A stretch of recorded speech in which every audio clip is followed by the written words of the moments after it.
Les exercices 27 à 31 traitent des fonctions identité, constante et affine. Nous allons faire un exemple de chaque cas pour constante, affine et identité. Donc, premièrement, exercice 27, on nous dit que la fonction f est une fonction constante. Donc il faut savoir ce que c'est. Une fonction constante, c'est une fonction f qui ne dépend pas de x. F de x est toujours égal à k, où k ici est un nombre réel. Donc si je calcule f de 12, ça fera toujours k.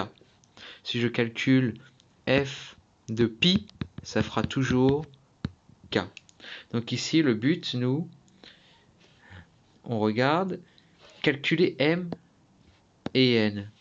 Pour calculer m et n, donc je réécris ma fonction f de x ici. Et dans une fonction constante, on remarque qu'il n'y a pas de x. Ça signifie que dans ma fonction f ici, comme j'ai x, je n'en veux pas. Donc il faut que le nombre qui soit devant soit égal à 0. On en conclut que m plus 1 égale 0, donc m est égal à moins 1. Très bien. Il faut trouver maintenant n pour pouvoir calculer m fois n. Eh bien, on sait que c'est une fonction constante et qu'en plus, on a que f de 7pi divisé par racine de 11 égale 77. Ça veut dire que notre k, en fait, ici, c'était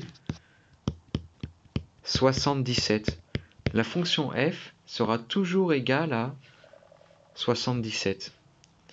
Et donc, ce que je peux écrire, je sais que f de x, c'est égal maintenant à, en fait, comme je ne veux pas de x, je sais que mon f de x, c'est juste égal à n plus 3. Et donc, on peut écrire f de x égale 77.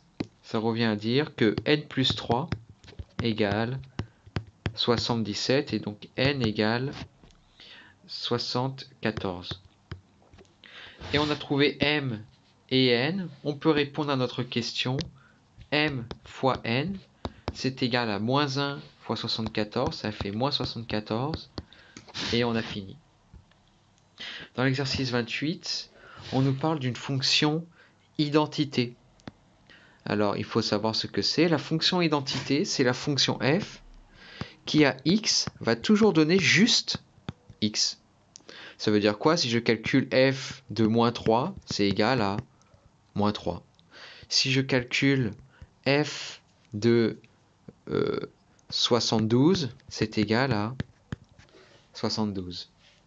Donc, ici, il faut qu'on arrive à déterminer A, B et C.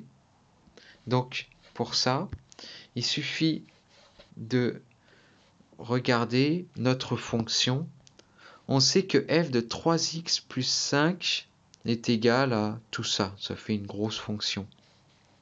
Alors, si f est la fonction identité, ça veut dire que f de 3x plus 5, c'est égal à 3x plus 5.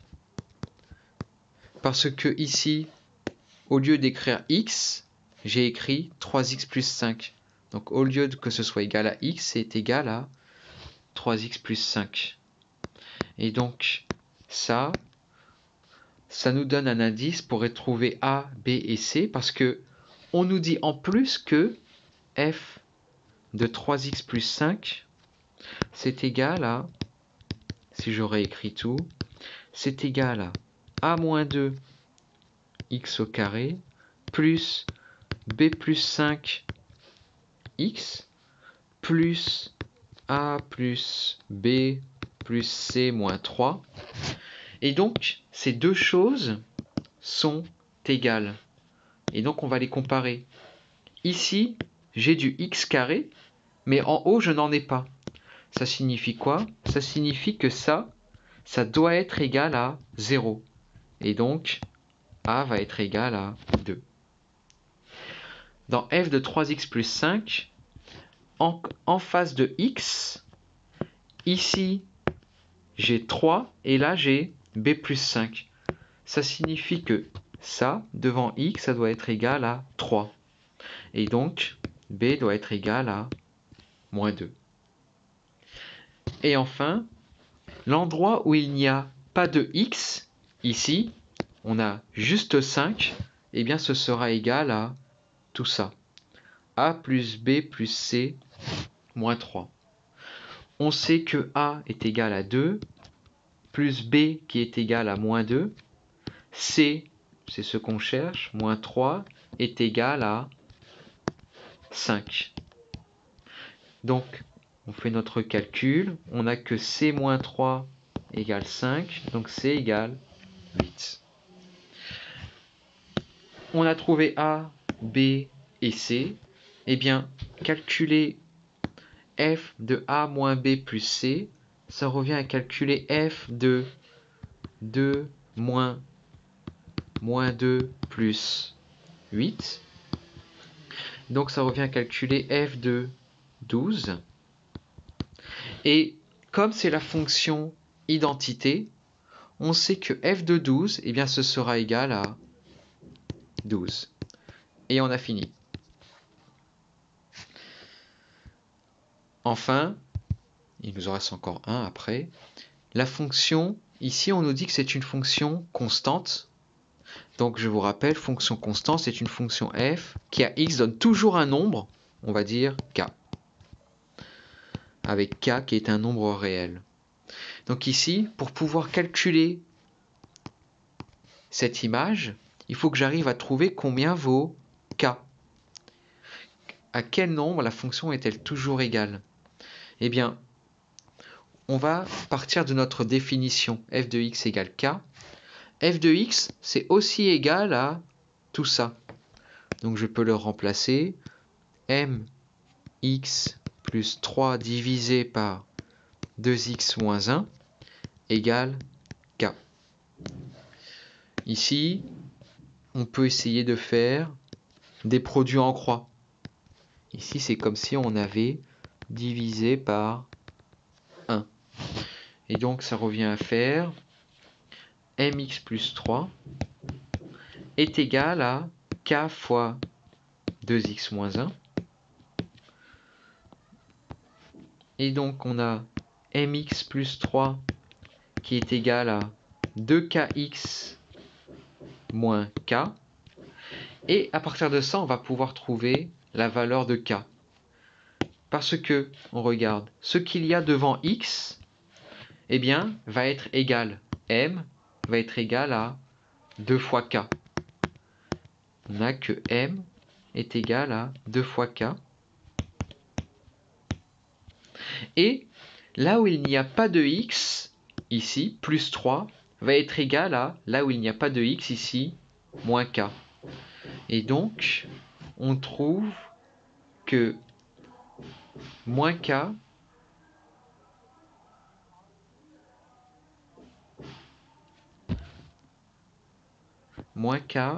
va être égal à 3.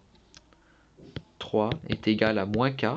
Et donc, k est égal à moins 3. Alors, ici, on peut trouver combien vaut m, mais on s'en fiche, on n'en a pas besoin. On a juste besoin de k. Parce que, comme f est une fonction constante, on a que f de x égale, on a dit k qui valait moins 3. Et donc, f de racine de pi divisé par blablabla, on sait que ça va toujours être égal à moins 3. Et on a fini. Enfin, on parle de fonctions affines. Il faut se rappeler, une fonction affine, ça va être une fonction qui s'écrit de la forme f de x égale a fois x plus b. Et donc, on a a et b qui sont des nombres réels. On peut avoir par exemple, si je donne des exemples, f de x égale 2x plus 3, c'est une fonction affine. Si je prends f de x égale moins 5x plus racine de 2, c'est une fonction affine. Ici, on nous dit que f de x plus etc. Et on nous demande de calculer f de 3. Pour calculer f de 3, il faut que j'arrive à trouver combien vaut a, combien vaut b. Ensuite, j'aurai plus qu'à remplacer x par 3 et ce sera fini. On va partir de ce que la consigne nous donne. Et en fait, je vais le réécrire. F de x, c'est égal à ax plus b. Et on nous parle de f de x moins 1. F de x moins 1, eh bien, je sais que ça va être égal à, d'après ma définition, a multiplié par x moins 1 plus b.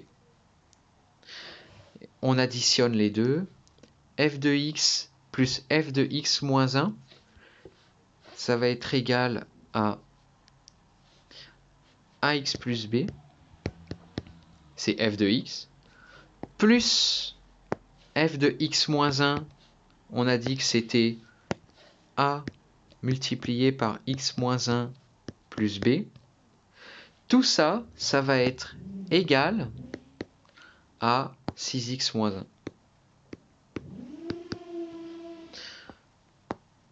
On essaie de rassembler des choses. On a ax plus ax, ça fait 2ax. Plus b, ça fait plus 2b. Et on va avoir moins a égale 6x moins 1. Et là, on va pouvoir conclure. Pourquoi? On regarde ce qu'il y a devant x. Et on a que, donc, 2 fois a va être pareil que x. Pardon. 2 fois a va être pareil que 6. Donc a égale 3. Et on a que là où il n'y a pas de x, 2b moins a va être la même chose que moins 1. 2b moins a égale moins 1. On a trouvé a, ça fait 3. Donc on a que 2b moins 3 égale moins 1.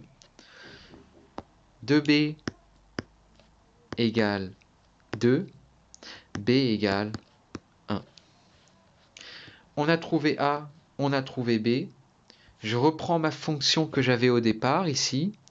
Et f de x égale ax plus b. Si je l'efface, eh bien ça maintenant je sais que c'est égal à 3x plus b. Pardon, 3x plus b, oui, et b vaut 1. Ça c'était notre a, et ça c'était notre b. Et donc pour calculer f de 3 maintenant, eh bien c'est facile. Au lieu de calculer avec x, je calcule avec 3. 3 fois 3 plus 1, ça fait 10. F de 3 égale 10.